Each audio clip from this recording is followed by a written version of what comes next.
एक दिन एंडी ने अपनी पत्नी को घर में एक अजनबी आदमी के साथ देखा। कुछ समय बाद उसकी पत्नी और उस आदमी की गोली मारकर हत्या कर दी गई। इसके बाद पुलिस की नजर सीधे एंडी पर गई। जिस बंदूक से गोली चली थी उस पर एंडी की उंगलियों के निशान भी मिले। हर सबूत उसी के खिलाफ था, लेकिन एंडी के पास अपनी बेगुनाही साबित करने के लिए कोई सबूत नहीं था। आखिर अदालत ने उसे 2 उम्र कैद की सजा सुना दी, यानी अब उसे पूरी जिंदगी जेल में ही बितानी थी। यह है अमेरिका की बदनाम शॉशैंक जेल। आज यहाँ पुराने कैदी बहुत उत्साहित हैं, क्योंकि नए कैदियों का एक और जत्था आने वाला है। एंडी भी उन्हीं में से एक था। जैसे ही नए कैदी गाड़ी से उतरने लगे, पुराने कैदी जोर जोर से चिल्लाने लगे। उनकी आवाज जितनी तेज थी, नए कैदी उतने ही डर रहे थे, क्योंकि यहाँ पुराने कैदियों का सबसे बड़ा मनोरंजन यही था कि वे शर्त लगाते थे कि नया कैदी पहली रात सबसे पहले कौन रोएगा। एंडी यहाँ आने के बाद हमेशा खोया खोया रहता था। वह किसी से बात नहीं करता था और बाकी कैदियों से बिल्कुल अलग रहता था। करीब 1 महीने बाद उसने पहली बार खुद किसी से बात की। वह सीधा रेड के पास गया। एंडी ने रेड से कहा कि उसे एक छोटा सा हथौड़ा चाहिए। उसने बताया कि उसे पत्थर तराशने का शौक है। पहले तो रेड को लगा कि शायद एंडी जेल से भागने की सोच रहा है। उसने हंसकर पूछा, क्या तुम इससे सुरंग खोदोगे? लेकिन जब उसने वह छोटा सा हथौड़ा देखा तो हंस पड़ा। इतना छोटा हथौड़ा देखकर उसने कहा, इससे सुरंग खोदनी हो तो 600 साल लग जाएंगे। एंडी कभी किसी से झगड़ा नहीं करता था, लेकिन इसका मतलब यह नहीं था कि उसकी जिंदगी आसान थी। जेल के 3 बदमाश कैदी हमेशा उसके पीछे पड़े रहते थे, लेकिन उसने कभी किसी से इस बारे में शिकायत नहीं की। फिर भी अंदर ही अंदर वह सब कुछ सह रहा था। अगर यही चलता रहता तो एक दिन वह पूरी तरह टूट जाता। लेकिन खुशकिस्मती से एंडी की यह जिंदगी सिर्फ 2 साल तक ही चली। एक दिन जेलर को बाहर काम के लिए 12 कैदियों की जरूरत थी। रेड ने अपनी पहचान का इस्तेमाल करके अपने सभी दोस्तों का नाम उस टीम में शामिल करवा दिया। जब सभी कैदी जेल की छत पर काम कर रहे थे, तभी एंडी ने पास खड़े गार्ड को अपनी $35,000 की विरासत को लेकर परेशान होते सुना। वह कह रहा था कि टैक्स देने के बाद उसके पास बहुत कम पैसे बचेंगे। ये सुनकर एंडी सीधे उसके पास चला गया। उसे अपनी तरफ आते देखकर दूसरे गार्ड घबरा गए। गार्डों के कप्तान ने गुस्से में एंडी को पकड़कर छत के किनारे तक धकेल दिया और बोला, क्या मरना चाहता है? एंडी ने शांत होकर कहा, अगर आप पूरे पैसे बचाना चाहते हैं तो यह रकम अपनी पत्नी के नाम कर दीजिए। कानून के मुताबिक ऐसा करने पर टैक्स नहीं देना पड़ेगा। उसने यह भी कहा कि वह सारे कागज खुद तैयार कर देगा और फॉर्म भी भर देगा। इससे वकील पर एक भी पैसा खर्च नहीं होगा। लेकिन बदले में उसकी सिर्फ एक छोटी सी शर्त थी। वह चाहता था कि गार्ड अपने साथ काम कर रहे सभी कैदियों के लिए 3 बोतल ठंडी बियर खरीद दे। अगले दिन काम खत्म होने के बाद 10 से ज्यादा कैदी धूप में बैठकर ठंडी बियर पी रहे थे। सबसे हैरानी की बात यह थी कि यह बियर उसी सख्त गार्ड ने दिलाई थी जिससे पूरे जेल में हर कोई डरता था। उस एक दिन जेलर अचानक बैरकों की जांच करने आया। फिर उसने एंडी का कमरा देखा। वहाँ दीवारों पर खूबसूरत अभिनेत्रियों के पोस्टर लगे थे। नियमों के हिसाब से यह गलत था, लेकिन जेलर ने इस बार कुछ नहीं कहा। असल में वह किसी और वजह से आया था। जेलर को अपनी काली कमाई का हिसाब रखने के लिए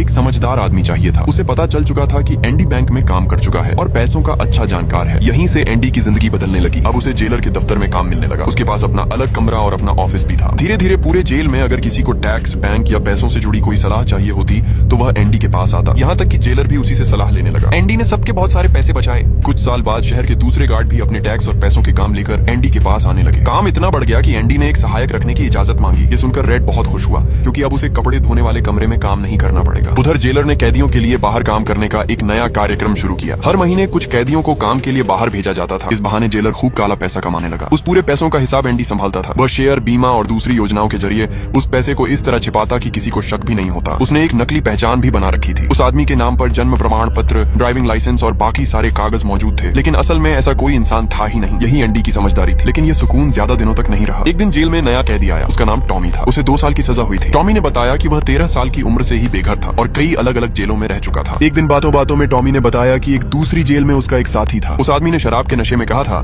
कि उसने एक औरत और उसके प्रेमी की हत्या की थी, लेकिन पुलिस ने उस औरत के पति, जो एक बड़ा बैंकर था, उसे ही फंसा दिया। यह सुनते ही एंडी के पैरों तले जमीन खिसक गई, क्योंकि वह कहानी उसकी अपनी जिंदगी से बिल्कुल मिलती थी। उसे यकीन हो गया कि असली कातिल कोई और था और सजा उसे मिली। वह तुरंत जेलर के पास गया और अपना केस दोबारा खुलवाने की गुहार लगाई। उसने वादा किया कि अगर उसे इंसाफ मिल गया तो वह जेलर के काले पैसों का राज कभी किसी को नहीं बताएगा। लेकिन जेलर ने उसकी बात को मदद की गुहार नहीं, बल्कि अपने लिए खतरा समझ लिया। जेलर ने एंडी को छोटी अंधेरी कोठरी में बंद करने का आदेश दे दिया, लेकिन उसे क्या पता था कि उसी रात एंडी अपनी 20 साल पुरानी योजना पूरी करने वाला था। अगली सुबह जब गिनती हुई तो एंडी अपनी कोठरी में नहीं था। गार्ड दौड़कर अंदर गए, लेकिन वहाँ कोई नहीं मिला। ऐसा लग रहा था जैसे एंडी हवा में गायब हो गया हो। जेलर भी भागता हुआ वहाँ पहुंचा। गुस्से में उसने दीवार पर लगा पोस्टर फाड़ दिया। पोस्टर के पीछे एक लंबी सुरंग बनी हुई थी। जिस सुरंग को बनाने में जेलर के हिसाब से 600 साल लगते, एंडी ने उसे 20 साल से भी कम समय में पूरा कर दिया था। तब तक एंडी बहुत दूर निकल चुका था। पूरे दिन तलाश की गई, लेकिन गार्डों को सिर्फ उसका छोटा सा पत्थर तोड़ने वाला हथौड़ा मिला। असल में एंडी ने जेल आने के कुछ ही समय बाद भागने की योजना बना ली थी। सब लोग जानते थे कि वह बैंक में काम करता था, लेकिन बहुत कम लोग जानते थे कि उसे पत्थरों और जमीन की भी अच्छी समझ थी। उसने देखा कि उसकी कोठरी की दीवार का पत्थर धीरे धीरे काटा जा सकता है। बस धैर्य और समय चाहिए था। उसने दीवार पर पोस्टर लगा दिया ताकि सुरंग किसी को दिखाई न दे। हर रात वह थोड़ा थोड़ा पत्थर काटता। सुबह उन छोटे छोटे छोटे टुकड़ों को अपनी जेब में भरकर मैदान में टहलते समय चुपके से जमीन पर गिरा देता। ऐसे करते करते 20 साल गुजर गए। टॉमी की मौत के बाद एंडी ने फैसला कर लिया कि अब एक दिन भी यहाँ नहीं रहेगा। उस रात उसने हमेशा की तरह अपना काम किया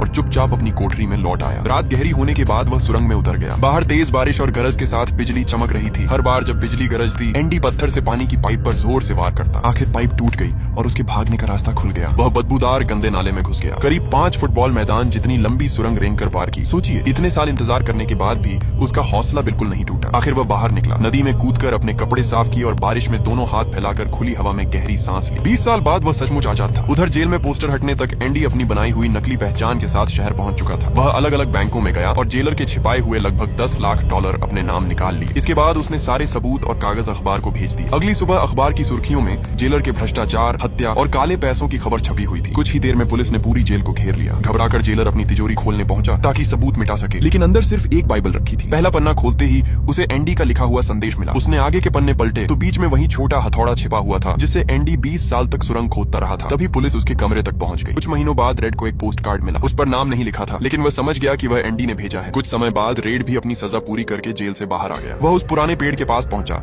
जहां जाने के लिए एंडी ने कहा था। उसे वहां एक अलग सा काला पत्थर मिला। पत्थर हटाने पर नीचे एक लोहे का डिब्बा रखा था। उसमें कुछ पैसे और एंडी का खत था। खत में लिखा था कि एंडी कहाँ है और रेड वहां कैसे पहुंच सकता है। रेड ने पहली बार अपनी रिहाई की शर्त तोड़ी और एंडी से मिलने निकल पड़ा। लंबे समय बाद दोनों दोस्त समुद्र किनारे मिले। नीले समंदर के सामने दोनों बस मुस्कुरा रहे थे। उनकी दोस्ती ने साबित कर दिया कि उम्मीद कभी नहीं मरती। यही फिल्म खत्म होती है।